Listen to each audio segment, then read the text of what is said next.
trahison, hein, le mot est lâché. Partout où il va dans une région, il insulte les habitants de la région. Il va en Bretagne, il y a des illettrés. Il va en Guadeloupe, il s'expatrie. Il va dans les Hauts-de-France, il considère qu'il y a de l'alcoolisme et du tabac en très grand nombre. Donc c'est quelqu'un qui ne connaît pas le pays d'abord. Moi, j'ai vu un président de la République plusieurs fois dans plusieurs déplacements, en Guyane, dans ma commune, à Tourcoing, d'une écoute, d'une empathie, une volonté de convaincre. Je ne compte plus les motifs de mécontentement de mes électeurs, monsieur le Premier ministre, qui parlent de la défiscalisation des heures supplémentaires ou du recalcul du quotient familial. Éternel oublié, éternel sacrifié. Non à la défiscalisation. Moi, j'essaie d'être cohérent. Je vous remercie, monsieur le rapporteur, en toute République, de bien vouloir écouter les amendements d'un simple député qui essaye de porter, monsieur le rapporteur Rimbaud, madame le ministre, la volonté des élus de son territoire. Je pense que nos débats constructifs auraient été un peu plus constructifs désormais pour la suite de notre séance si on avait été un peu plus respectés par politesse.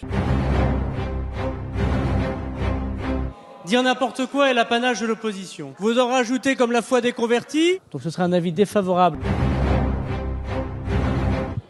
Des milliers de retraités ne savent pas comment acheter à manger pour eux-mêmes. Alors, monsieur le Premier ministre, que comptez-vous faire pour rendre l'argent à ces retraités qui le méritent ?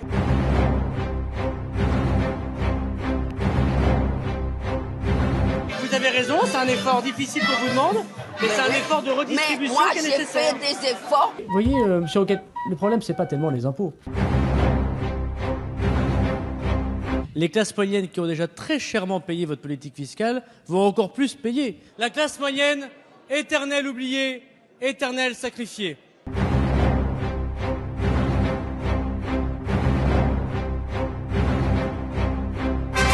Vous avez des augmentations d'impôts. Ces augmentations et l'augmentation du diesel, qui effectivement est une augmentation raisonnable.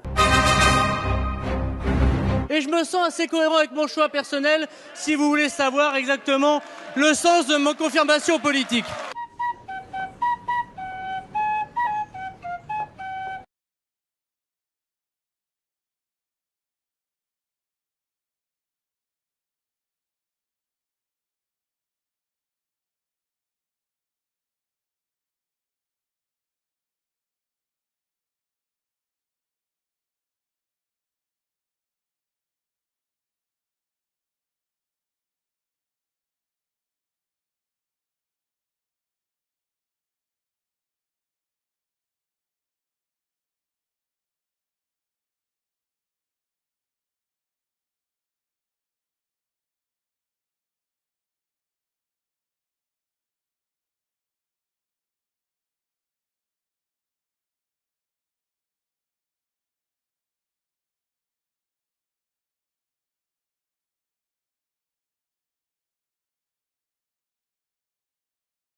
candidat vraiment que c'est celui qu'il ne faut absolument pas qu'il passe, c'est Emmanuel Macron. Parce que lui, c'est le candidat de la finance. C'est un ancien banquier de la banque Rothschild. Donc, ça pue quand même le conflit d'intérêts. Hein. Franchement, moi, je voterai pas pour un mec comme ça. Hein. Et puis en plus, voilà, les gens, ils partent de ces meetings en plein milieu parce que c'est vraiment de la merde, il faut dire ce qui est.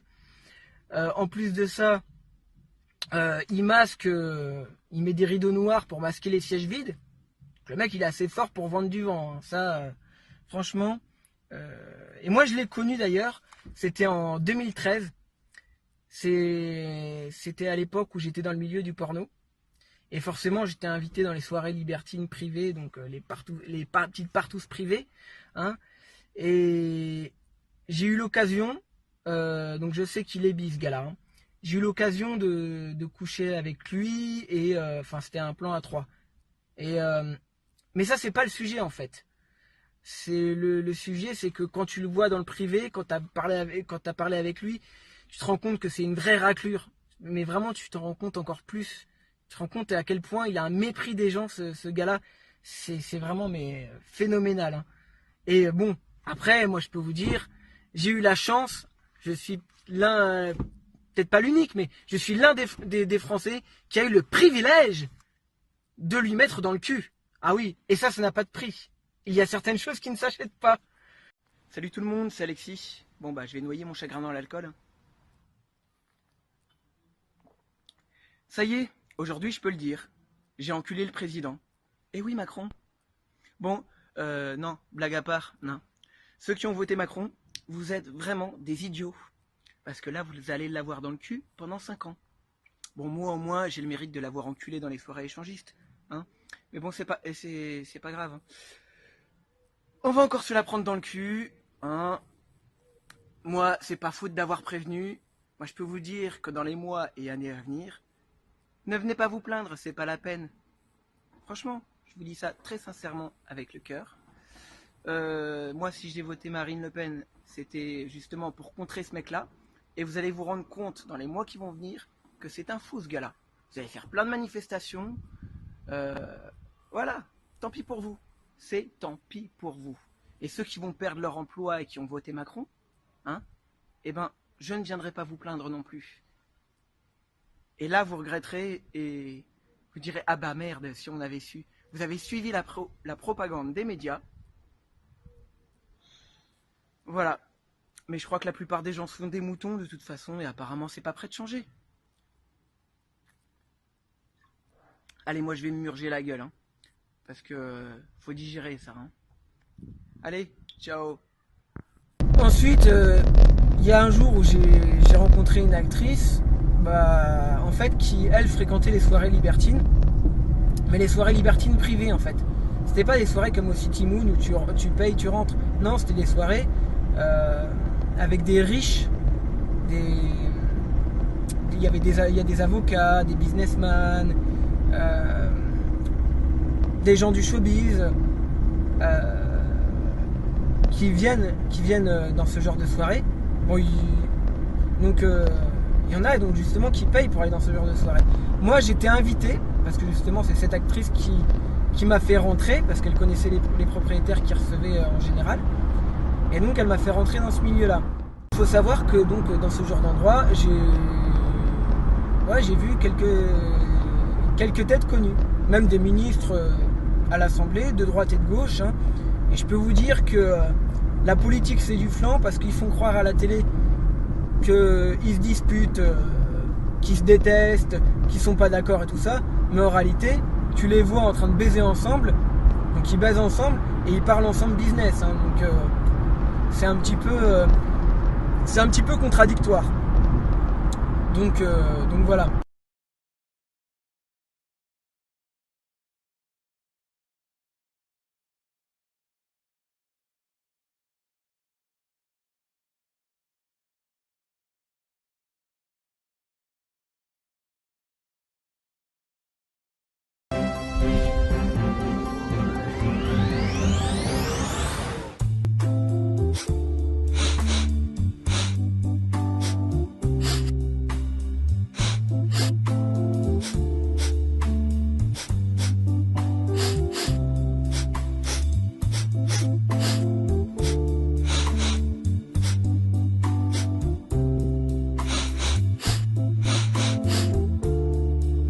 Salut à tous.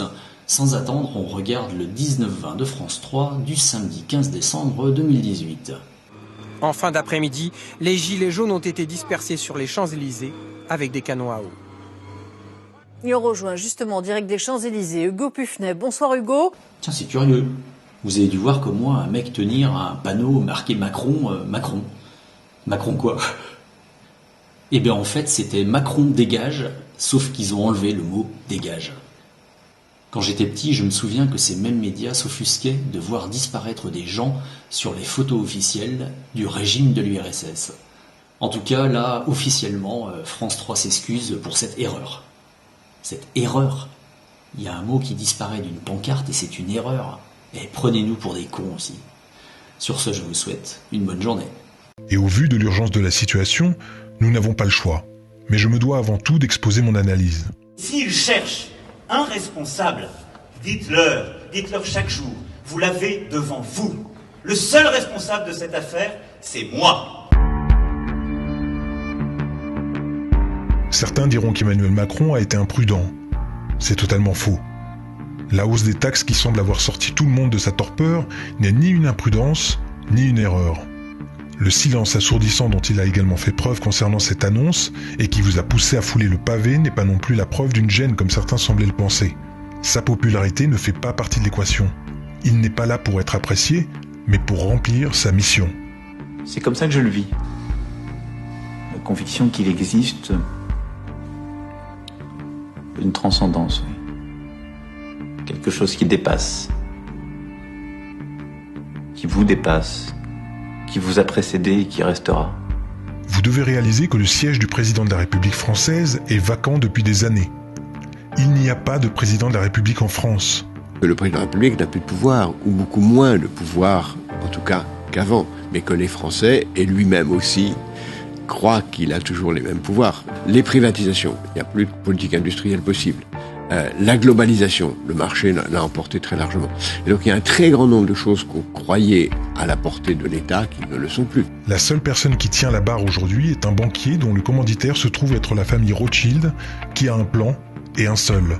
Amener notre navire qu'est la France, et nous avec, à s'échouer sur les terres d'un nouveau continent se nommant le Nouvel Ordre Mondial. C'est la même règle pour tous les pays. Et cela doit passer par la destruction des nations, de leur politique, de leur culture, ainsi que par le vol de toutes leurs richesses, et c'est bien ce qu'il se passe depuis des années, mais force est de constater que leur plan s'est accéléré depuis qu'Emmanuel Macron a été élu. Non pas par le peuple, mais par les puissants. Il a tout le monde. Mais donc ça veut dire qu'il est habile ou qu'il est fabriqué? Non, il est fabriqué. Bien sûr qu'il est fabriqué. Benoît Hamon avait été choisi pour perdre. C'est intéressant cette idée choisie pour perdre. Les gens ont oublié qu'il y a eu un bourrage d'urne au Parti Socialiste. Ça n'a posé aucun problème. J'ai eu le privilège dans ma vie d'être en situation de mettre le pied à l'étrier à pas mal de jeunes. Je crois qu'Emmanuel Macron a tout à fait le talent pour être un présidentiable un jour. Un bourrage d'urne, pourquoi fait-on un bourrage d'urne au Parti Socialiste? C'est quand même étonnant ça. Non, il y a eu un bourrage d'urne, on a expliqué en 24 heures qu'on avait mal compté, qu'il a fallu recompter, etc. Mon œil, quand on bourre les urnes, c'est parce qu'on veut pousser un candidat. Pourquoi est-ce qu'on pousse un candidat? En faisant de telle sorte qu'il puisse descendre tellement bas que ça ouvre la route à Macron, dont on découvre aujourd'hui... Ils nous écoutent un peu ce soir et se disent « Oh là là, Michel Onfray, il est un peu complotiste. » Je vous donne des faits. Lorsque vous entendez dire qu'il travaillait avant pour la banque Rothschild, ça n'est pas une information anecdotique que l'on peut placer sur son CV. Si Macron est au pouvoir aujourd'hui, considérez que toutes ses décisions sont la parole de ses maîtres. Sa mission n'a rien de politique, elle est idéologique. Il n'est pas là pour nous trouver des solutions puisqu'il a déjà une mission. Et si vous pensez que le dialogue est encore possible avec son gouvernement, vous manquez, volontairement ou non, de clairvoyance. Ce n'est pourtant pas faute de nous avoir prévenus.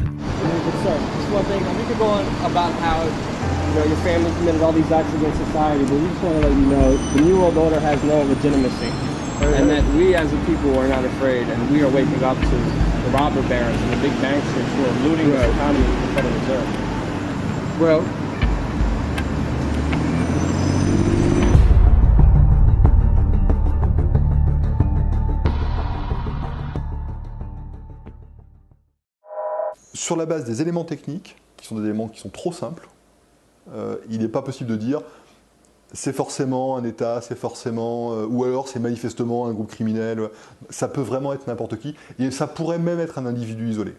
J'ai l'habitude de dire qu'aujourd'hui, les grosses attaques et tout ça, c'est fini. Les pirates qui, tout seuls, comme ça, chez eux, mènent l'attaque, c'est fini. Il faut une véritable organisation. Dans l'attaque en question, la simplicité technique fait que on peut imaginer que ce soit une personne seule qui a fait ça. Et donc, il peut être dans n'importe quel pays, avec à peu près n'importe quelle motivation.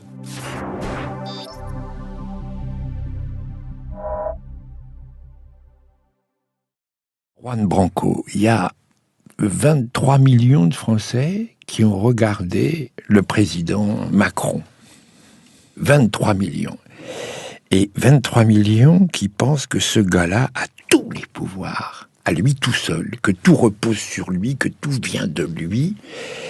Et toi, là, t'as fait un petit travail pour dire que non, il n'est pas tout seul. Ce qui est intéressant dans cette intervention, c'est ce qui s'est passé après. C'est-à-dire qu'il y a un moment d'intervention où il annonce qu'il va demander aux patrons de verser une prime à leurs employés.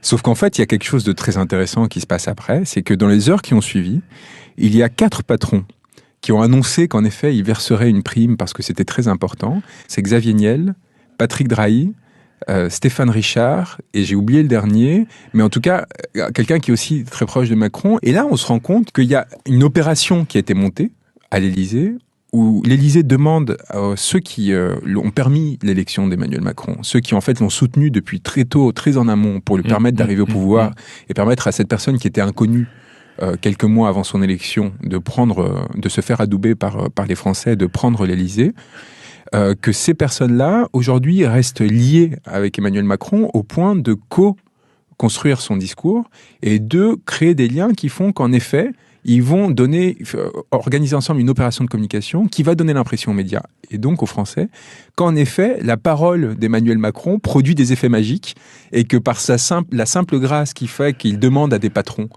à tous les patrons de France, de distribuer une prime exceptionnelle aux salariés, eh bien, il donne l'impression qu'en effet, M. Macron a ce pouvoir. Alors qu'en effet, en fait, évidemment, tout ça est organisé en amont, qu'il a demandé ce service à ces patrons-là, et que ces patrons le lui ont donné, en distribuant en somme, ça va être quelques centaines de milliers d'euros chacun, c'est rien, quelques millions d'euros éventuellement, ce qui n'est rien par rapport au chiffre d'affaires.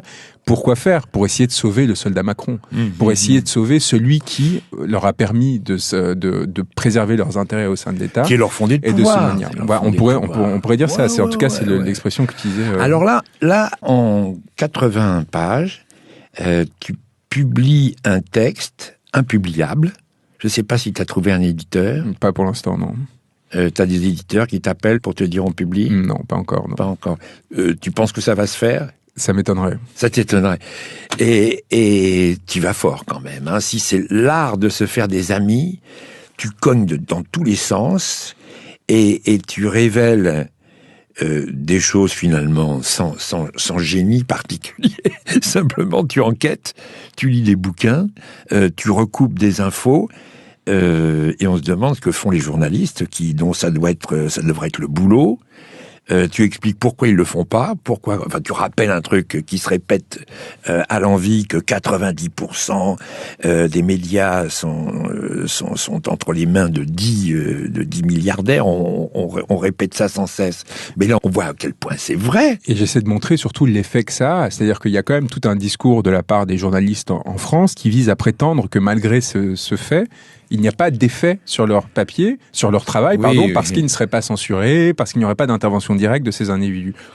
Or bon, c'est vrai qu'il y a peu d'interventions directes. Il y en a au Figaro, il y en a dans les journaux de Bernard Arnault. Il y en a pas, par exemple, dans ceux de Xavier Niel. Sauf que j'essaie de montrer qu'en fait, le fonctionnement est beaucoup plus fin et insidieux. C'est-à-dire qu'il y a en fait toute une série de mesures qui visent à créer un effet de censure indirect très fort, notamment via le contrôle des recrutements, des promotions, des licenciements, etc. Et la précarité aussi. La précarisation des journalistes qui va faire en fait, et je montre en fait comment ça a produit des effets politiques majeurs, comment en fait ces systèmes-là a provoqué l'élection d'un individu au sein de la présidence de la République. Si on est dans un espace démocratique, entre guillemets, qui permet à des personnes venues de nulle part d'émerger dans l'espace public en quelques mois parce que elles sont au service des intérêts de tel ou tel milliardaire, on rentre dans un système que l'on appelle oligarchique. Une oligarchie, c'est quand il y a des personnes dont la fortune dépend en partie ou totalement de la commande de l'État, ou en tout cas des liens avec l'État, qui décident d'investir dans des médias pour avoir une influence sur l'État pour constituer ou maintenir ou accroître leur fortune par ce biais-là. C'est exactement ce qui est devenu en France notre régime politique, et c'est pour ça aujourd'hui que les Xavier Niel, Bernard Arnault, Pinault, Lagardère, etc. investissent dans les médias, parce que ils ont besoin de ces relais pour influencer le politique, pour que ce politique leur rende service en retour. Et ça s'est mis en place de façon très spécifique parce que jusqu'ici, le clivage droite-gauche faisait qu'il y avait une forme de respiration démocratique, parce qu'on était certes dans un système oligarchique, mais dans lequel il y avait des clans. Et ces clans avaient tout intérêt, se battaient entre eux et avaient tout intérêt à faire sortir des informations les uns sur les autres, ce qui permettait, ce que je disais, une sorte de respiration dans le sens où on voyait quand même parfois venir des choses apparaître dans l'espace public.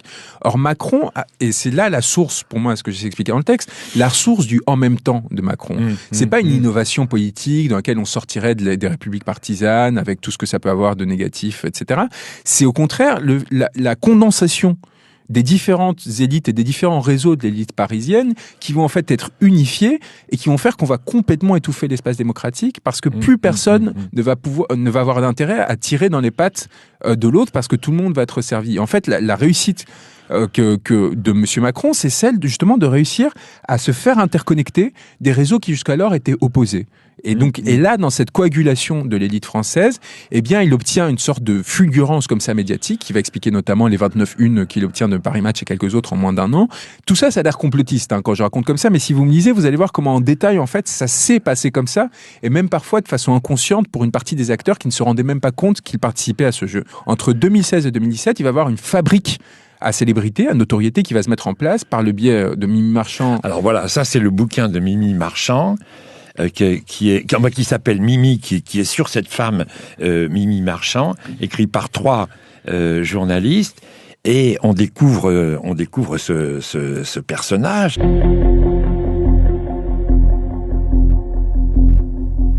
Alors Mimi Marchand, c'est un vrai personnage de roman, un personnage balsacien qui a eu plusieurs vies. Elle a d'abord eu une vie rangée, avant de tomber dans la délinquance, d'être mariée à un voyou, et puis ensuite elle a été garagiste, elle a tenu des boîtes de nuit, des boîtes de filles, et puis elle a déboulé dans la presse People au moment où c'était le grand boom, et elle est devenue la grande prêtresse de la presse People, avant de se retrouver au cœur du pouvoir, comme gardienne, en quelque sorte, de l'image privée du couple Macron. Et au printemps 2016, le couple Macron n'est pas connu du grand public, il souffre d'un déficit de notoriété.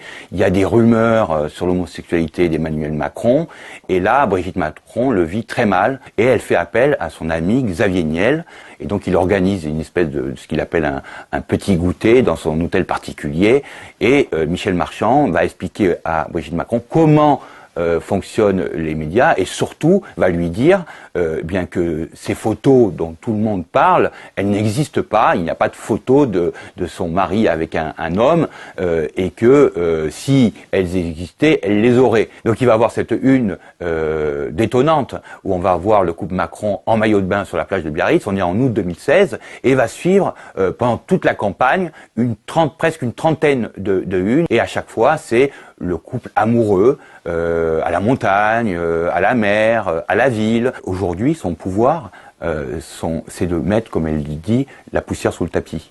C'est-à-dire que, en fait, aujourd'hui, son vrai pouvoir, c'est de retenir une information. C'est-à-dire qu'elle est au courant, elle dit 15 jours avant les autres, d'une information, et cette information peut fuiter. Et donc elle va prévenir les intéressés, et elle va leur proposer ses services. Et ses services, c'est quoi? C'est des photos ni volées, ni posées, qui ressemblent à du paparazzi, mais qui n'en sont pas.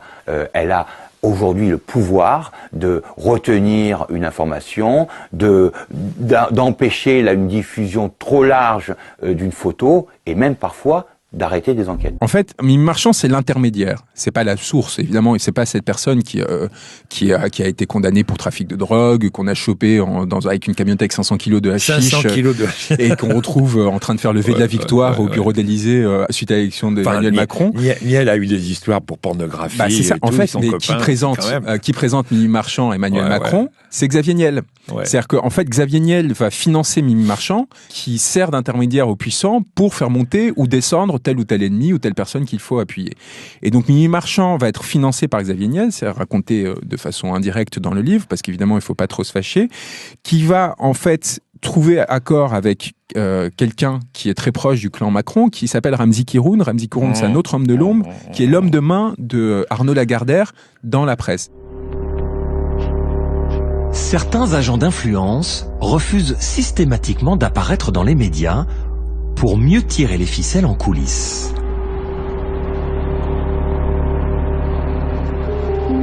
L'un des plus influents, c'est Ramzi Kiroun. Une longue rencontre sans caméra n'a pas suffi à le convaincre d'être filmé. Il a grandi à Sarcelles, la ville de Dominique Strauss-Kahn. Il a tout fait pour travailler à ses côtés via l'agence Havas. Il a longtemps façonné et protégé l'image de DSK jusqu'à l'affaire du Sofitel de New York. À présent, il travaille pour l'un des plus puissants patrons français, Arnaud Lagardère. Ramzi Kiroun s'occupe de toute la stratégie de communication. Donc ça, c'est la deuxième étape. La première, c'est la cooptation, qui est difficile à mettre en œuvre. La deuxième étape, c'est maintenant, il faut vendre le produit. Une fois qu'on l'a chopé, il faut le vendre. Donc on fait ça très rapidement. On impose avec les moyens de l'État aussi. On voit que Ismaël Emélien va utiliser, c'est là où il y a le scandale de Las Vegas, dont les gens ne comprennent pas vraiment ce que c'est. Les plus de 300 000 euros, on se dit, c'est pas grand-chose. Finalement, ce contrat qui est attribué en dehors des règles, en fait, ça fait partie de toute une série d'événements qui est organisée par le cabinet de Macron, qui compte à l'époque 6 conseillers en communication. Et on comprend maintenant pourquoi M. Macron a voulu réduire les cabinets ministériels. C'est parce qu'il a peur qu'on lui fasse le même coup qu'il a fait à Hollande. Bon bref, donc avec ces 6 conseillers en communication, il organise toute une série d'événements au ministère de l'économie pour essayer de se faire monter, donc en utilisant les moyens de l'État, pour essayer de se faire monter aussi pour faire du fundraising. Donc il invite tous les entrepreneurs de France et de Navarre, qu'il invite pour des événements officiels, qu'il invite dans la foulée à des levées de fonds, pour récupérer en quelques mois, avec 950 donateurs, 7 millions d'euros, ce qui lui permet d'avoir un plancher suffisant. Oui. Et ce qui est important, pardon, mais vous allez voir comment tout ça se met en cohérence. On dirait que je saute du coq à l'âne. Pourquoi est-ce que c'est important de le faire comme ça et pas de se faire financer directement par un oligarque ? Parce que on se dirait, Niel pourrait directement mettre, il a 7 milliards d'euros de fortune, il pourrait mettre directement les 7 millions d'euros. Pourquoi est-ce qu'il se complique la vie comme ça ? Parce que ces gens-là savent qu'il est essentiel aujourd'hui de respecter formellement toutes les règles. Il faut absolument pas contourner, mais il faut absolument pas violer les règles sur le financement des campagnes. Or, le financement des campagnes est dit qu'il faut que le maximum de dons par individu soit de 7 500 euros à un personnage politique. Donc, en fait, ils construisent cette alternative, alors qu'ils auraient pu avoir accès au fonds directement, pour rester dans les clous. Mais dans les faits, en fait, ça reste une forme de corruption. Donc, on a d'abord la cooptation, ensuite la propulsion de notoriété, donc par ces deux biais, et la constitution de fonds. Or, qu'est-ce qui se passe quand vous vous insérez dans l'espace public comme le ferait une star de télé-réalité? Parce qu'au final, c'est ça. Quand vous faites connaître via Gala, VSD, Paris Match, vous faites connaître d'une façon très superficielle. C'est-à-dire, qu'est-ce qu'on met en scène? C'est pas un parcours à la Chirac qui, avec tous ses torts et ses tares, je vais pas être celui qui le défendra, mais 40 ans à labourer le pays pour se présenter au peuple et pour, à un moment, trouver une forme d'inscription dans son rapport, dans sa chair, en fait, dans le rapport à l'histoire. Là, évidemment, qu'est-ce qui se passe? C'est très superficiel. C'est-à-dire, c'est très superficiel, et ça veut dire quoi? Ça veut dire que c'est très friable. C'est-à-dire qu'en fait, ça peut se défaire comme une star de télé-réalité. Vous l'adorez la première semaine. C'est ce qui se passe en ce moment. Et c'est ce qui se passe, en fait. C'est que très rapidement, dès qu'on se rend compte que derrière l'image de papier glacé, on a quelqu'un qui est en fait extrêmement arrogant, qui est en fait un homme empli d'une morgue de classe, qui n'en a rien à faire du peuple, contrairement à ce qu'on prétendait. Quelqu'un, quand même, qui n'a pas présenté de programme pendant les 2 tiers de la campagne présidentielle. Et on a réussi à nous faire croire que c'était quelque chose de novateur. Mais Juan, qu'est-ce qu'il y a de vraiment nouveau là-dedans? Je me souviens une expression, c'était la République des copains et des coquins. C'était Poniatowski qui avait dit ça, autant Giscard, je crois, Pompidou, Giscard, etc. J'arrive pas bien à saisir en quoi est-ce qu'il y a quelque chose de nouveau. Il y a 3 choses pour moi qui sont nouvelles. La première, c'est que ça peut être dit. Et ça peut être dit, on peut rompre en fait cette sorte d'uniformité médiatique. Jusqu'ici, en fait, créer des effets de censure. Là, aujourd'hui, je peux produire un texte comme celui-ci et il peut être circulé énormément sans passer par aucun des filtres qui l'auraient amoindri, étouffé, etc. La deuxième chose que j'ai déjà dite, c'est le fait que le macronisme a cette spécificité, d'étouffer l'espace démocratique. Il y a plus d'alternative. C'est-à-dire, l'idée vraiment, c'est de coaguler tous ces réseaux, et c'est pas les réseaux Arnaud contre Pinault, c'est plus la Chiraki contre le Baladurien, Pétain, où il y a en fait où la Mitterrandie contre la Chiraki ou la Giscardie. C'est-à-dire qu'il y a vraiment pour la première fois en France la volonté d'instaurer un système unique en fait, qui du coup va faire que plus rien ne filtre et où va créer un étouffoir extrêmement difficile à contrecarrer. Et le troisième point important, et c'est là où je relierai aux Gilets jaunes, c'est qu'il y a une volonté de prédation de l'État et du bien public, et on le voit notamment avec l'aéroport de Paris, mais c'est pas le seul, qui est extrêmement nouvelle, voire unique, et dont la seule point de comparaison, et je pense que l'origine qui existe par rapport à ça, c'est en fait le régime Balladur, entre 93 ou 95, où on va pour la première fois mettre en place un système de prédation complète dans lequel, en gros, tout ce réseau d'inspecteurs des finances, qui après va avoir du succès, comme Nicolas Bazire et Jean-Marie Messier, etc., vont pour la première fois non seulement privatiser de façon massive des biens de l'État, mais derrière vont se faire nommer à la tête de ces nouvelles instances, où ils vont faire exploser les salaires pour se créer en fait un pouvoir en propre en dehors de l'État sans retour possible. En fait, ils vont à partir de leur position au sein de l'État tirer des richesses pour eux,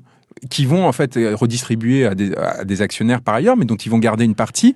Ils vont l'intégrer dans le privé au détriment de l'État, sans aucune gêne, sans aucun scrupule, et sans volonté à un moment de revenir ou d'autre. Alors que jusqu'ici, en fait, même dans la corruption de la droite, même dans la violente corruption de la droite institutionnelle, il y avait une volonté d'instrumentaliser, de contrôler le privé. C'est-à-dire l'État laissait exister des sphères privées, mais toujours sous contrôle. Et en fait, c'était para-étatique, en quelque sorte. Les grands groupes qui existaient à l'époque, quelque part, servaient encore le projet politique qui était instruit par l'État. Là, il y a une autonomisation de la sphère financière et de la sphère du privé qui va faire que ces grandes entreprises qui sont privatisées ne vont suivre plus que leurs intérêts, l'intérêt des actionnaires, d'un actionnariat qui, par ailleurs, est de plus en plus international et étranger. Et du coup, il y a une perte de souveraineté qui se ressent, qui explique l'impuissance des discours politiques. On ne peut plus rien faire, non seulement parce qu'il y a l'Union européenne, etc., mais tout simplement parce qu'on s'est retiré les outils qui permettaient jusqu'alors, parce qu'on est allé trop loin. On est allé trop loin dans la prédation.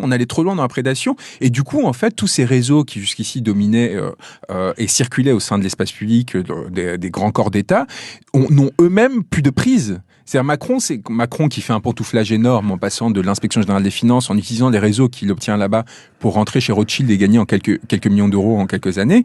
C'est le dernier élément d'une espèce en voie d'extinction, parce que l'État a de moins en moins de pouvoir, donc les personnes, en fait, il y a presque de moins en moins d'intérêt à corrompre le personnel de l'État, des grands corps, parce que ces personnes ont de moins en moins à donner au privé et à la sphère financière, parce que la sphère financière, c'est déjà trop gavé. On a trop donné sans retour.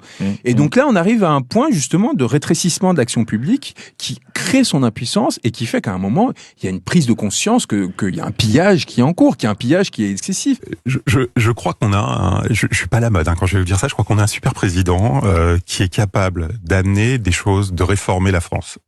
Il faut qu'il la réforme de tous les côtés. C'est-à-dire que on a le sentiment qu'il l'a réformé ou qu'il l'a fait pour aider les plus aisés. Il est en train de faire des lois fantastiques. Aujourd'hui, en France, j'ai gagné beaucoup d'argent. Si je veux donner cet argent à des fondations, à des associations, le jour où je dors, j'en ai pas la possibilité. Ils sont en train de travailler sur une loi qui permet de redistribuer pour des gens comme moi, si je le souhaite. C'est à la liberté de chacun, c'est pas une obligation.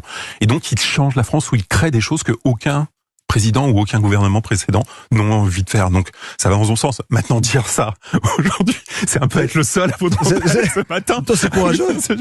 Mais non, je cherche pas à être courageux. Je dis juste qu'on essaie de regarder un machin dans son ensemble, et quand on le regarde dans son ensemble, il représente quelque chose qui peut sembler négatif. Un président des riches, eh bien, il faut virer ce marqueur, parce que je l'ai rencontré quand il était chez Hollande, il était différent, voilà, et je pense pas qu'il ait changé, et je pense qu'on a quelqu'un qui a envie de changer, de faire évoluer le pays. Alors après, on peut faire des gaffes de fond, de forme. La vie n'est pas un long fleuve tranquille, mais j'espère qu'on continuera. Comment tu connais ce monde-là de l'intérieur ? À un moment, tu dis qu'en 2014, Xavier Niel t'annonce que Macron deviendra président de la République en 2014. T'étais copain avec... J'ai été programmé, moi, pour faire partie de ce monde. Moi, j'étais programmé pour devenir un des dominants. Enfin, c'est comme ça que moi, je les appelle. C'est-à-dire, moi, j'ai fait ma scolarité dans un des lycées les plus élitistes de Paris, les plus huppés, en tout cas plus qu'élitistes, l'école alsacienne, dans laquelle il y a une concentration de capital culturel et symbolique ahurissante, économique aussi.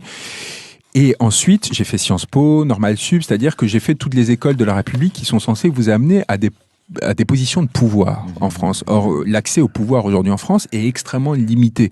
Aujourd'hui, il y a des voies tracées très tôt qui vous permettent de rentrer. T'es un traître. Et moi, du coup, Xavier Niel me rencontre en 2014 parce qu'il rencontre tous les jeunes de 20 à 25 ans, enfin plutôt de 25 à 30 ans, qui ont ces formations-là, qui sont sur le point de prendre des postes de responsabilité, dont il sait qu'ils vont avoir de responsabilité pendant 40 ans, et il les prend presque à la crèche, c'est-à-dire quand ils sont encore un peu malléables, etc., pour leur faire un numéro. Il fait 3 déjeuners comme ça par semaine, pour leur faire un numéro, les séduire, etc., leur dire, ah tiens, on pourrait peut-être travailler un jour ensemble, etc., pour s'assurer que ces gens-là, à tous les échelons hiérarchiques ensuite, sauront agir avec sympathie à son égard. C'est une corruption douce, dans le sens où en fait il leur donne pas de l'argent, mais il les invite dans un restaurant sympa à Madeleine, et il essaye, bon évidemment une dimension un peu de revanche où il essaie de s'imposer un peu à eux parce que lui-même n'a pas réussi ses grandes écoles, même s'il a essayé. Et donc voilà, donc moi quand quand Xavier Niel me rencontre en janvier 2014 et qu'il me dit à la fin, ah tiens, j'ai un texto Emmanuel Macron que je connais à l'époque alors que personne ne le connaît parce que je suis déjà dans ces petits réseaux, donc j'ai entendu parler de lui depuis 2 ans, je le vois monter, je vois très bien où est-ce qu'il... Et il me dit... Tu l'as rencontré, Macron ? Macron, j'ai vu à Sciences Po une fois, en 2013, une conférence où il donne une conférence qui est une bouillie intellectuelle complète, où c'est là aussi on se dit la médiocrité de nos élites, quand même, ils ont cru que ce type était un génie, c'est quand même grave, quoi. En plus, il mobilise que des références intellectuelles de droite. Mais comme étudiant, tu t'en rendais compte ? Les étudiants se rendaient compte qu'il était pas bon ? Non, parce qu'à Sciences Po, en fait, le niveau est relativement faible intellectuellement parlant, c'est-à-dire dès qu'on vous cite 3 auteurs et demi qu'on a tiré d'un manuel de culture G, enfin, ça passe, quoi. Mais si vous avez fait de la philo, parce que moi, c'était ma spécialité, en fait, et que vous voyez que il les cite n'importe comment, parfois en les confondant, que 2, ceux qu'il cite, Aron, Tocqueville, Constant, c'est que des penseurs libéraux de droite, alors qu'il est censé être socialiste à l'époque, il se dit de gauche, très pour... Là, vous dites quand même, les gens qui l'ont fait monter, enfin, il y a quand même parce que bon, quelque part, vous pourriez vous dire, bon, dans toute société, il faut une hiérarchisation, il faut des gens qu'on va former, qu'on va préparer pour prendre des responsabilités particulières. Mais quand on en arrive à ce niveau-là, on se dit, il y a quand même en croyant un système, même en n'étant pas anarchiste ou juste, enfin, il y a quand même un problème, quoi. Mais Sarkozy, il était plus cultivé que ça, il était plus malin. Non, mais Sarkozy n'a pas joué cette carte, c'est ça qui est intéressant. Sarkozy n'a pas cherché à se faire passer pour le surgeon d'élite, ce qui est au contraire la carte qu'a joué Macron à fond pour séduire ces gens-là. Or, il a réussi à les tromper. C'est ça. Sarkozy allait voir ces gens-là au bagou en disant bon, on va faire des affaires, vous inquiétez pas. C'est le mot qui correspond, le bagou. Je rends service, quoi. Et il a fait de façon éhontée, c'est ce qu'il a payé à la fin. C'est qu'il avait aucun complexe. Macron, c'est l'inverse, c'est dire moi, je vais vous montrer que je suis vraiment supérieur intellectuellement, etc. Et il y arrive. Il arrive à leur faire croire ça. Alors que encore une fois, moi j'avais 21 ans et je vois que c'est de la bouillabaisse. C'est vraiment ridicule.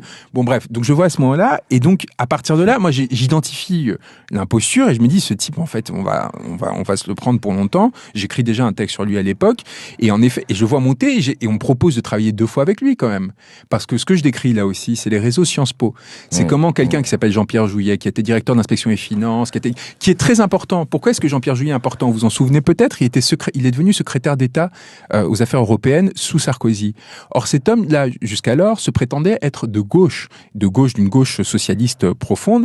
C'était le meilleur ami de François Hollande, qui mettra longtemps à lui pardonner, sauf qu'il finira par lui pardonner, il le nommait secrétaire général de l'Élysée. Donc vous voyez, il bascule de la gauche à la droite, de la droite à la gauche, comme si c'était indifférent. Le en même temps de Macron, c'est ça, c'est des gens qui sont au cœur de l'élite et qui n'ont qu'un intérêt, c'est préserver leur pouvoir. Les suffrages démocratiques, les alternances démocratiques, c'est des choses qui sont embêtantes pour eux. C'est des choses qui, à un moment, les forcent à passer des périodes de creux, et que Macron va résoudre, en fait, va dire mais non, mais avec moi vous allez pouvoir être de droite ou de gauche et vous allez quand même garder le pouvoir. C'est ça la force de Macron, c'est pour ça qu'il séduit autant ses élites. Et donc ce Jouyet qui inaugure, en fait, en passant de la droite à la gauche comme si de rien n'était, ça va être la matrice de la Macronie. C'est lui qui va en fait lui permettre de monter, notamment avec l'aide de Laurent Bigorne, président de l'Institut Montaigne, qui est en gros une sorte de think tank qui fait du lobbying pour le CAC 40 en faisant des pseudo-études.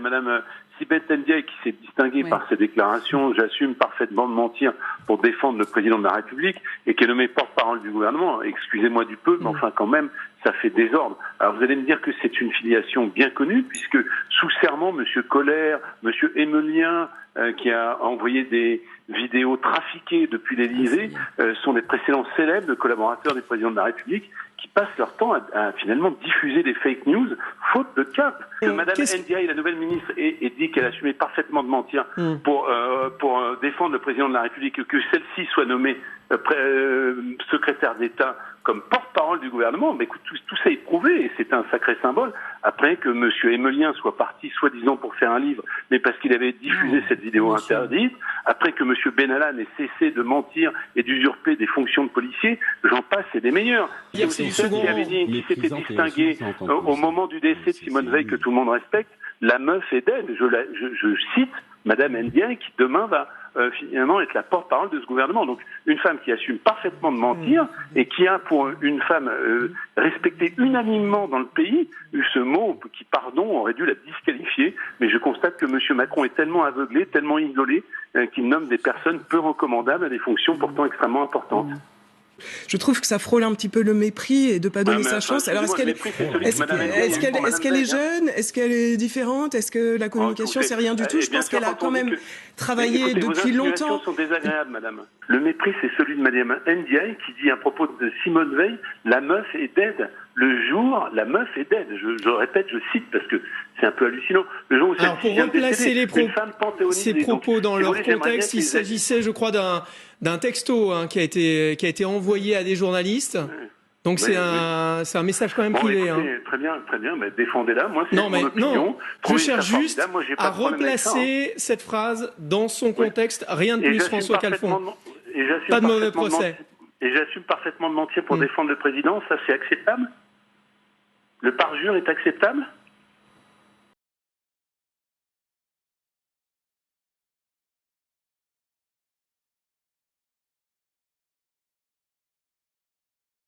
Voilà. Pour eux, le vote électronique est antidémocratique car il autorise une fraude indétectable. Même pas vrai, disent les fabricants de machines à voter. Comment ça, pas vrai? C'est ce qu'on va voir, c'est exclamé Rob Grongricht, c'est un Hollandais, un informaticien hollandais, un tout petit peu hacker sur les bords et qui a bricolé la machine à voter électronique. C'est tout vu, il a piraté une machine à voter un modèle NEDAP, le modèle national en Hollande et aussi celui qui est le plus répandu en France. Nous partons donc à Amsterdam avec Olivier Gangloff pour une petite démonstration privée de fraude électorale. These machines weigh 28 kilograms. 28 kilos, c'est le poids d'une machine à voter de la marque NEDAP. Rob en a acheté 2 exemplaires à une municipalité hollandaise pour 4 000 € la paire. Il est informaticien et convaincu que le vote électronique est une menace pour la démocratie. Il a donc décidé de montrer que le système est piratable. There we go. That's the machine. Devant nous, avec un simple tournevis, il ouvre la machine, retire une puce électronique qu'il remplace par une autre, identique en apparence, mais qu'il a programmée lui-même. Craquer le code de fonctionnement lui a pris 1 mois de travail, mais désormais, il est opérationnel, il peut pirater n'importe quel ordinateur de vote NEDAP en moins de 2 minutes. Vous les remplacez avec vos propres puces, ce sont des puces qui ne coûtent pas grand-chose et qui sont faciles à programmer.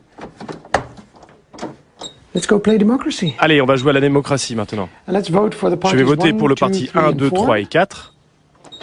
Rob accomplit maintenant son devoir de citoyen. Pour les besoins de la démonstration, il vote plusieurs fois pour différents candidats, sans donner une seule voix au 5e qu'il a intitulé « Le Parti de la fraude ». Là, je clôture l'élection en appuyant sur ce bouton et en tournant cette clé. De l'autre côté de la machine, il y a une imprimante. Elle permet de sortir les résultats officiels. Normalement, c'est beaucoup plus long car il y a beaucoup plus de votants. Et voilà le document officiel. À partir de ce document officiel, il procède rapidement au dépouillement du scrutin. Le parti du PVDA a 3 voix, nous lui en avions pourtant donné 4. Et le grand gagnant de cette élection est le Parti de la fraude avec 5 voix. Alors que Rob n'a jamais appuyé sur le bouton correspondant à ce parti. Le bureau de vote va penser que tout est régulier, normal, que tout a fonctionné. Il n'y a rien de louche. C'est une élection complètement légale et légitime, en dehors du fait que tout est faux. Depuis que cette démonstration a été médiatisée en Hollande, la société NEDAP a fait installer des scellés sur ses machines pour empêcher l'accès aux circuits électroniques à des personnes non autorisées. Mais pour cet informaticien militant, ça ne change rien au fond de l'affaire. Cette fraude indétectable peut venir de l'intérieur. Les gens de NEDAP ou les importateurs en France, par exemple, ils ont accès à ces machines en permanence. Ils changent régulièrement les puces pour actualiser les logiciels nouvelles versions. Aux Pays-Bas, suite aux exploits de Rob Gongrijp, une commission nationale a été mise en place. Lui est convaincu que son pays va abandonner le vote exclusivement électronique. L'Irlande, devenue suspicieuse, a remisé au placard les 7500 machines qu'elle avait commandées à NEDAP en 2004.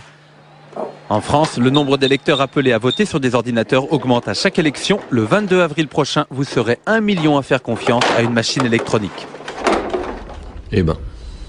Alors évidemment, j'ai contacté NEDAP France Élections, mais son représentant n'avait pas l'importateur en France. Qui répond quoi? Parce que c'est quand même gravissime ces trucs. Il n'avait pas le temps de nous répondre devant une caméra, mais par téléphone, il m'a donc indiqué que l'expérience d'Europe n'était pas très sérieuse, qu'il fallait arrêter la parano et qu'ils font des tests de toute façon avant et après les élections pour vérifier le bon fonctionnement de leur machine. Oui, sauf que si la puce est programmée pour pas frauder pendant les tests, ça se voit pas, ça change rien du tout. Et ça, il y a des informaticiens français qui disent. Il n'y a pas que le type à Gongrijp. Là, il y a des Français qui militent contre les ordinateurs de vote. Et ils ont un site internet. Oui, c'est www.recul-démocratique.org. Recul-démocratique.org. Voilà. Exact. Faut pas oublier le tiret. Alors j'ai aussi demandé une interview au ministère de l'Intérieur, mais ce n'était pas possible non plus. Alors ils ont pris la peine de m'envoyer un petit mail, comme ils m'avaient indiqué, où était inscrit que les machines à voter sont autorisées en France depuis 1969. C'est une info, merci. Et qu'il n'y avait jamais eu de contentieux en France et que des contrôles rigoureux sont effectués par un organisme indépendant. Tout le monde est rassuré donc. Bon, ce qui est vrai, ce qu'il faut dire, c'est qu'il n'y a pas besoin d'ordinateur pour frauder aux élections. Avec les urnes en plexiglas, le bourrage, ça existait déjà. Mais au moins, avec les urnes, les bouts de papier, tout le monde au moins comprend la procédure de comptage. Alors qu'avec les ordinateurs, c'est plus opaque. Et même, obscur, ça introduit de l'inégalité entre les gens qui touchent en informatique et ceux qui touchent pas. Et qui comprennent rien. Puisque c'est des langages machines. Au fait, Léon, tu vas voter quoi, toi?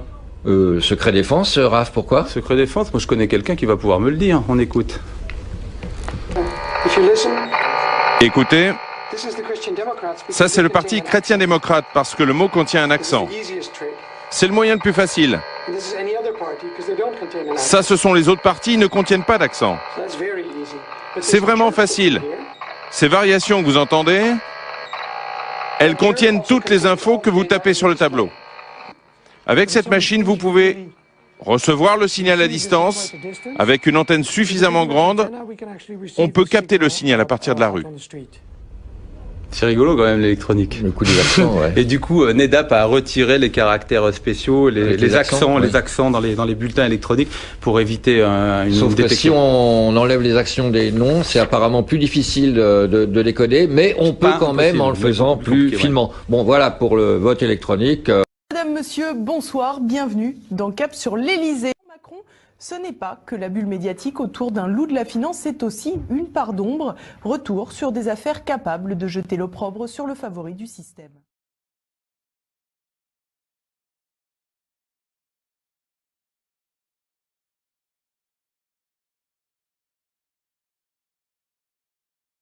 Emmanuel Macron a-t-il dit vrai en déclarant son patrimoine ? Depuis plusieurs jours, certains de ses adversaires politiques sèment le doute. Depuis 2009, voici les revenus imposables d'Emmanuel Macron. Banquier d'affaires chez Rothschild, 2 900 000 euros. Secrétaire général adjoint de l'Élysée, 370 000 euros. Et ministre de l'économie, 200 000 euros. Au total, en 8 ans, 3,5 millions d'euros. C'est bien plus que le patrimoine net déclaré par l'ancien ministre à la Haute Autorité pour la transparence de la vie publique. 200 000 euros environ à son arrivée à Bercy, 64 000 euros à son départ. Mais nous disons qu'il y a une incohérence. Et il doit y avoir une explication à cela. Cette explication, pour l'instant, n'existe pas. Selon son entourage, Emmanuel Macron a d'abord payé des impôts. Sur son seul salaire de banquier, 1 300 000 euros.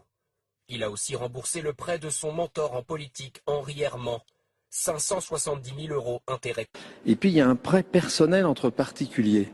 C'est assez bizarre, un prêt de 550 000 euros sur 120 mois dans sa déclaration qui a été fait en 2007 et qui est remboursable à encore 100 000 euros en 2017 et 100 000 euros en 2022, plus intérêt capitalisé. Mais qui a fait un prêt de 550 000 euros entre particuliers avec pas de paiement d'intérêt, les intérêts étant repoussés, enfin, c'est assez étonnant. Il faut que le ministre s'explique. C'est le minimum minimorum.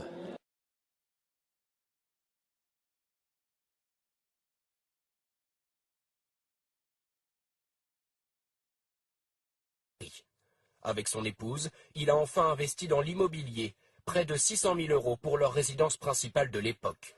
Quant au reste, y a-t-il eu d'autres emprunts à rembourser? Le candidat assure qu'il a financé son train de vie.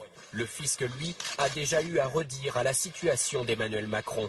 6 000 € de redressement a été rattrapé par l'impôt de solidarité sur la fortune qu'il doit payer depuis 3 ans. Des informations révélées par nos confrères de Mediapart et du Canard enchaîné. Des vérifications ont conduit à une réévaluation du patrimoine immobilier du couple Macron. Le ministre de l'économie et sa compagne ont dû s'acquitter de 3 années d'imposition sur la fortune. Est-ce que vous n'avez pas sciemment sous-estimé ce bien dans les années 2013 et 2014 pour ne pas payer l'ISF? N'auriez-vous pas pu l'évaluer correctement avant d'être un peu comme ça rattrapé d'une certaine façon par la patrouille? Vous savez, ces biens immobiliers, c'est une station balnéaire où les prix ont beaucoup varié,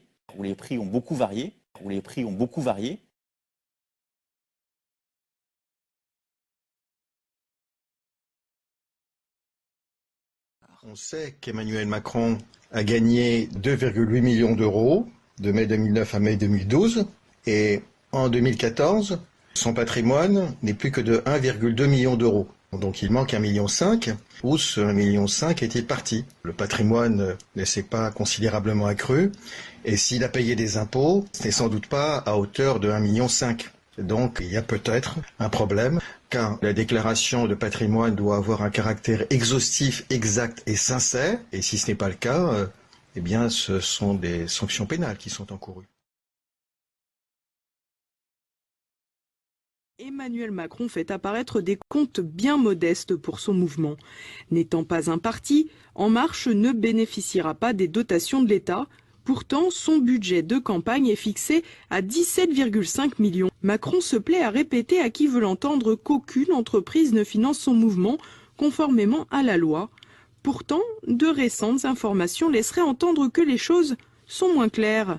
En effet, le Mozart de la finance n'a pas oublié ses pères de chez Rothschild et l'entreprise familiale n'aurait pas hésité à donner un coup de main au fils prodige. La direction de la banque aurait envoyé un message à une sélection dorée de banquiers parisiens pour organiser un cocktail avec Emmanuel Macron. Le message était d'ailleurs assorti d'une demande de confidentialité. L'afterwork sur les Champs-Élysées des élites financières a quand même des sacrées allures de levée de fonds. Mais bien sûr, rien n'est avéré et les médias sont trop occupés à creuser d'autres affaires, moins importantes certes, mais sans doute plus en accord avec leur direction.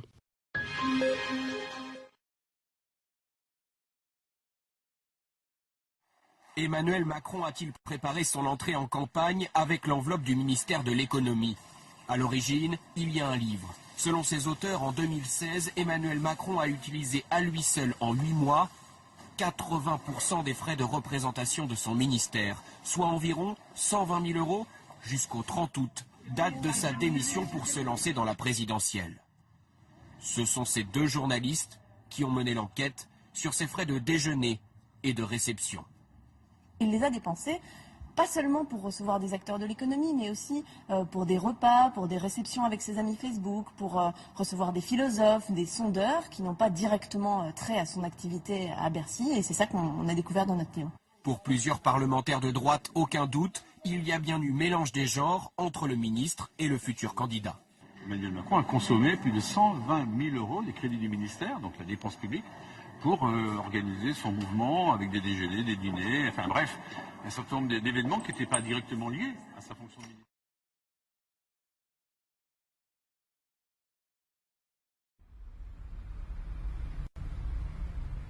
C'était en janvier 2016, Emmanuel Macron en voyage à Las Vegas. À l'époque, il est ministre de l'économie. Plusieurs centaines d'invités, un hôtel de luxe réservé, coût de l'opération, plus de 381 000 €.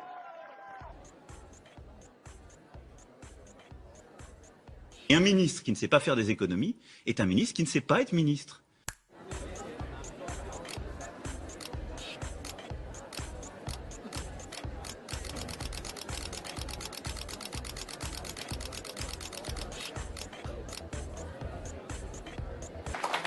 If I was French, I would vote for you. Unfortunately, I'm not.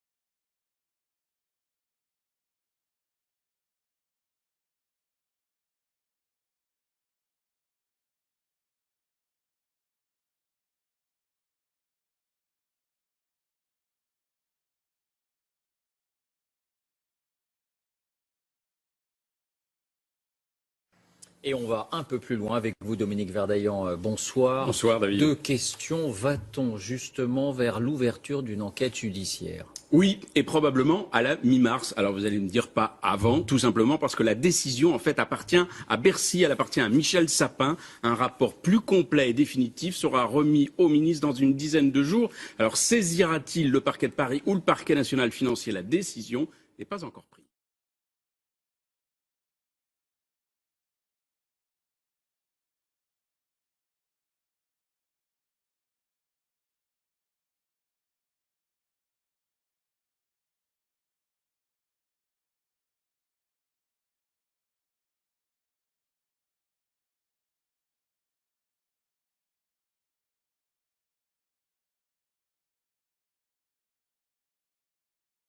Il conseille dans ce cadre la Société des rédacteurs du Monde quand le trio Berger-Pigasse-Niel s'apprête à racheter le quotidien. Macron sera ensuite suspecté d'avoir fait du favoritisme pour le groupe espagnol Prisa, qu'il conseillera un an plus tard. Le journal Le Monde était dans la panade financière et recherche un repreneur pour enflouer les caisses. C'est alors que Macron propose bénévolement ses conseils à la Société des rédacteurs du Monde, qui était l'actionnaire principal regroupant les salariés du journal. 2 offres sont faites aux dirigeants du Monde, menées par 2 trios. La première regroupe Pierre Berger, Xavier Niel et Mathieu Pigasse, et la deuxième, Claude Pédriel, un ancien du Monde, France Télécom Orange et Prisa Presse. Le 3 septembre 2010, les membres de la Société des rédacteurs du Monde ont rendez-vous avec les conseillers de Pierre Berger pour discuter de son offre. Par un heureux hasard, la réunion a lieu au numéro 10 de la rue Georges V, dans le même immeuble qui abrite les bureaux d'Alain Minc, ancien président du conseil de surveillance du Monde et actuel conseiller du groupe Prisa Presse pour le rachat du journal. Alors ce qui devait arriver arriva. Après la réunion, alors que les membres de la Société des rédacteurs du Monde discutent sur le trottoir devant l'immeuble, Adrien de Tricorneau voit sortir de l'immeuble Alain Minc en compagnie d'Emmanuel Macron. Leurs regards se croisent et Macron fait immédiatement demi-tour pour aller se planquer dans l'immeuble avant d'être repéré par les autres salariés du Monde. Et je dis aux autres, qui étaient en train de continuer à discuter de nos négociations, je dis aux autres, vous n'allez pas à me croire, mais avec Minc, là, il y avait Macron. Et ils me disent, mais non, Adrien, Macron, c'est fini, on l'a vu hier. Je leur dis, écoutez, restez là, je vais aller voir s'il est toujours derrière la porte. Je rentre, je vois personne dans l'entrée, je vois personne dans la cour, je vois personne au rez-de-chaussée. Et je me suis dit, tiens, je vais monter les étages.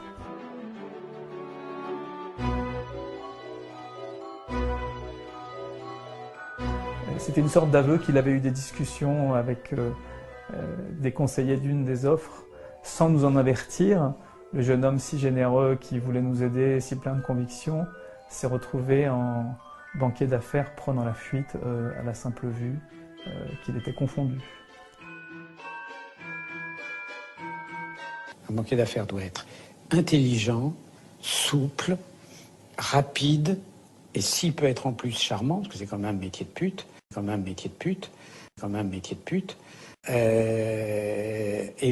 c'est une qualité, et il les avait toutes, et il a merveilleusement réussi. Mais 203, l'énarque n'est pas étranger non plus à la reprise de SFR par le groupe Altis de Patrick Drahi. La fusion a d'ailleurs été organisée par le banquier de chez Morgan Stanley, spécialisé dans les télécoms, Bernard Mourad. Ce dernier a depuis intégré l'équipe resserrée d'Emmanuel Macron.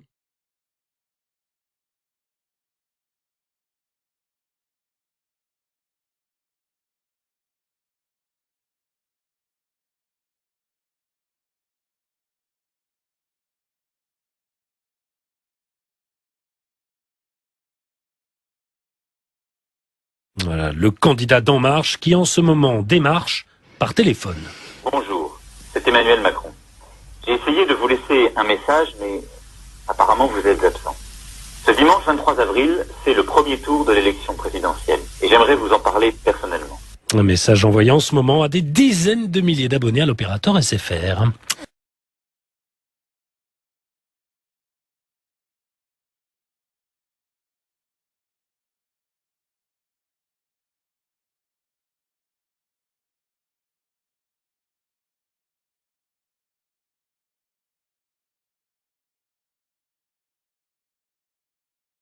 Expliquez-vous le succès populaire, entre guillemets. Parce que BFM est derrière. BFM, je vous prends l'exemple de samedi dernier, juste le jour de son meeting, le soir. Oui. Toute la journée, BFM, toutes les 15 minutes, à peu près, en boucle. Ce soir, le grande réunion de M. Macron. Et n'oubliez pas, le numéro 2 du groupe de M. Drahi, à qui appartient BFM, est devenu l'un des directeurs de campagne de M. Macron. Donc c'est normal, il y a une accointance. M. Draghi, BFM, pousse M. Macron en avant. Il s'est mis dans la balance.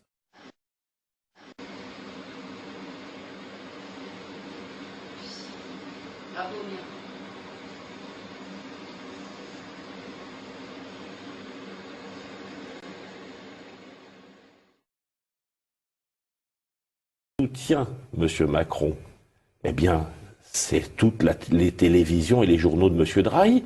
Qui a fait Drahi? Eh bien, c'est justement M. Macron. En tant que ministre de l'économie, il a autorisé le rachat de SFR alors que M. Montebourg était contre. Et il a aussi autorisé une escroquerie aux dépens des finances publiques de 400 millions d'euros par an, en faisant racheter l'Express, le BFM TV et autres, ce qu'ils appellent SFR Presse aujourd'hui, par Altice dans un premier temps. Ils l'ont revendu et aujourd'hui, si vous êtes abonné à SFR, numéricable dans le temps, ça s'appelait, si vous avez ce genre de service, vous avez une option en disant SFR Presse. Elle est valorisée sur votre facture 19,99 €, dont TVA 2,1. On vous a fait un rabais 18 € ou 19 € sur votre facture d'abonnement, dont TVA 20%, ce qui veut dire qu'on pique dans la poche de l'État 40 millions d'euros par mois, plus de 400 millions d'euros par an. Et ça, tout ça, c'est le coup de tampon. Bonjour à tous, vous êtes bien en place? Alors, bienvenue dans cette nouvelle édition de Passe l'Info. Voici les titres aujourd'hui dans l'actualité nationale. Nous vous dévoilerons des infos sur Emmanuel Macron, bien entendu peu ou pas relayés. Actualité nationale, comme je le disais en titre, les scandales de Macron peu relayés. Pendant que la presse tente de relancer le feuilleton Fillon, c'est un autre parfum de scandale qui a été révélé la semaine dernière. Le laboratoire Servier, fabricant du Mediator et qui est aussi connu pour ses techniques occultes de lobbying, s'avère être l'inspirateur principal du volet santé du programme d'Emmanuel Macron via un expert grassement rémunéré, a-t-on appris. Son nom, un certain Jean-Jacques Mourad. Hasard ou conséquence, le leader d'En Marche a plaidé pour un meilleur remboursement des médicaments vendus par ce même laboratoire. Et Macron, au cœur du scandale, on connaissait Bernard Mourad, l'ancien banquier de Patrick Drahi. C'était pour mieux cacher le frère. Jean-Jacques Mourad, cardiologue de son État, est désormais ancien conseiller santé d'En Marche. Aux côtés d'Emmanuel Macron pour prodiguer des conseils en matière de santé, le cardiologue était également, et il ne s'en est pas vanté, consultant grassement rémunéré par des firmes pharmaceutiques, dont le tristement célèbre laboratoire Servier, vertueux institut du Mediator. Ça donne le ton. Je veux que les hypertendus sévères soient désormais pris en charge à 100% par l'assurance maladie. Prise en charge à 100%, c'est donc une bonne nouvelle pour le chiffre d'affaires des laboratoires comme Servier. Servier qui réalise un quart de ses ventes sur cette maladie. Et il se trouve que le cardiologue Jean-Jacques Mourad connaît bien Servier. Regardez le nombre d'interventions qu'il a réalisées pour le laboratoire. C'était entre 2013 et 2016, plus de 66 interventions, soit en moyenne 1 à 2 interventions par mois. Cette pratique constitue une véritable collusion entre les laboratoires pharmaceutiques, les politiques et les médias. Cette révélation provient du docteur Irène Frachon, connue du grand public pour avoir dénoncé ce même scandale du Mediator. Elle précise que le représentant santé Jean-Jacques Mourad était en fait rémunéré par le laboratoire pour des montants qui pourraient avoisiner le million d'euros pour la seule année de 2016. On est clairement face à un des plus gros lobbyistes de Servier, un des plus grassement rémunérés, dans le domaine de la cardiologie, qui est précisément le domaine où Servier est mis en examen pour avoir précipité des milliers de gens dans le drame de l'insuffisance cardiaque. Donc on est vraiment au cœur, dans le symbole d'un dévoiement total. Suite à cette fuite, il y a quelques jours, Jean-Jacques Mourad a dû démissionner en raison de ses liens d'intérêt importants avec le laboratoire Servier.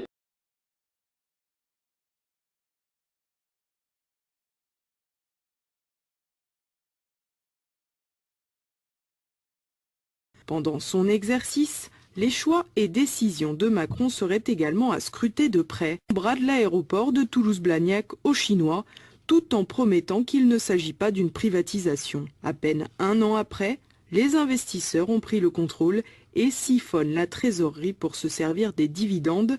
Macron a donc vraisemblablement menti. Il ne pouvait pas ignorer que l'affaire allait déboucher sur une privatisation. Pourquoi le gouvernement n'a-t-il pas empêché la vente de ce fleuron industriel? Retour en arrière. En avril 2014, quand on apprend que General Electric veut racheter Alstom, Arnaud Montebourg, le ministre de l'économie, est mis devant le fait accompli. Pourtant, Alstom n'est pas une entreprise comme les autres. Elle vit de la commande publique. C'est l'État qui l'a sauvée de la faillite 10 ans plus tôt. Le défenseur du Made in France est furieux. Il veut empêcher la vente d'Alstom à General Electric. Il tente de trouver une solution européenne, un rapprochement avec l'allemand Siemens. Et surtout, il dégaine une arme inédite, un décret pour bloquer la vente. C'est une arme de dissuasion parce que l'État, à ce moment-là, a la possibilité d'empêcher l'acquisition d'Alstom par GE. Seulement, Arnaud Montebourg n'est pas seul dans ce dossier. Face à lui, il y a le secrétaire général adjoint de l'Élysée. Emmanuel Macron se déclare favorable à un rachat sans condition d'Alstom par GE. Finalement, c'est l'option Macron qui l'emporte. Le 5 novembre 2014, une fois devenu ministre de l'économie, à la place d'Arnaud Montebourg, Emmanuel Macron autorise la vente de la branche énergie d'Alstom. Et donc oui, c'est sans état d'âme qu'il a signé l'arrêt de mort d'Alstom. C'est une défaite cinglante, et pour Alstom et pour la France. C'est une défaite catastrophique. Nous avons été roulés dans la farine. General Electric et les Américains ont eu absolument ce qu'ils voulaient, quand ils voulaient, et probablement en mettant moins d'argent et en rencontrant moins de difficultés que ce qu'ils avaient prévu. Pour moi, c'est un scandale d'État au niveau de la France. Mais je salue les Américains parce que je trouve qu'ils ont fait extraordinaire. L'autre grand gagnant, c'est Patrick Cron. Le PDG d'Alstom quitte l'entreprise avec un bonus de 4 millions d'euros, en plus de sa retraite chapeau de 10 millions. Les perdants, les salariés. En janvier 2016, General Electric a annoncé la suppression de près de 800 postes en France. La compagnie américaine s'était pourtant engagée au moment du rachat d'Alstom à en créer 1000. Moi, la seule question que je me pose aujourd'hui, c'est quelle est la prochaine entreprise française qui va être accusée de corruption et qui sera rachetée par les Américains. Je prends les paris que dans les 2 ans à venir, il y en a une qui va se faire attaquer exactement de la même méthode et qu'elle partira sans encombre exactement avec les mêmes méthodes chez les Américains. Et une fois de plus, on dira, bah oui, c'est pas de chance. Le directeur des participations de l'État. Oui. C'est le directeur qui à Bercy gère tout l'actionnariat public. Oui. Vous savez où il est parti après ce dépeçage de General Electric? Il a été recruté par la Bank of America, qui était d'ailleurs la banque, tiens c'est curieux, qui gérait les affaires d'Alstom. Il a accepté que les 2 plus hauts fonctionnaires de Bercy partent dans des banques étrangères. J'appelle ça, je pèse mes mots, Jean-Jacques Bourdin, de la haute trahison. Je pèse mes mots et je suis prêt à en débattre avec lui de l'affaire Alstom. J'ai été scandalisé, monsieur Macron, je ne sais pas si vous étiez encore ministre, mais je le crois, mais peut-être vous me direz le contraire, que le directeur des participations de l'État, monsieur Azéma, après avoir fait le bradage de l'industrie française et d'Alstom, vous êtes bien au courant de cette affaire, est parti à la Bank of America. À la Bank of America, cette banque qui avait organisé ce démantèlement. Et il y a beaucoup de grandes entreprises qui ont été bradées à l'étranger sous votre ministère. C'est extrêmement grave. Monsieur Macron, ça ne vous a jamais choqué que la banque Rothschild organise les transferts de grandes entreprises françaises, je pense à Alstom. La banque Rothschild, dont Emmanuel Macron était associé gérant 2 ans avant, est celle qui a fait la vente d'Alstom aux Américains. Je ne voudrais pas que le soupçon demeure dans l'esprit de nos concitoyens. Clairement. Sur tous les cas que vous avez évoqués, je n'ai jamais eu à en connaître, je ne suis pas intervenu. Je n'ai jamais eu à en connaître, je ne suis pas intervenu. Et c'est pourquoi j'ai pris en effet la décision d'autoriser General Electric à investir en France. L'autorisation d'investissement qui a été justement donnée à General Electric le 5 novembre. Je l'ai autorisé. Conflit d'intérêts apparent évident. Macron a-t-il violé la loi alors qu'il était ancien associé de Rothschild et il détient toujours des parts de fonds de placement réservés aux salariés de la banque, selon sa propre déclaration officielle? Pour moi, c'est un scandale d'État au niveau de la France.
On avait surpris cette conversation entre l'écrivain Philippe Bézon et Emmanuel Macron. T'as une protection particulière ce soir? Bah, j'ai le Macao. Oui, à Macao. J'ai Macao. Un mec qui chose du 54. Ça fait rêver sur le reste, mais... Ouais. Ah ouais, et on quand parle de même, vous. quoi. On parle de vous pendant une campagne. Comment ça...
d'un peu étrange dans toute cette affaire-là.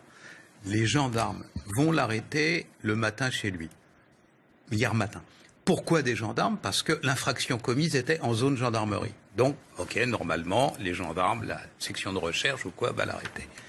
Avec les gendarmes qui vont l'arrêter le matin, il y a deux policiers de la DGSI.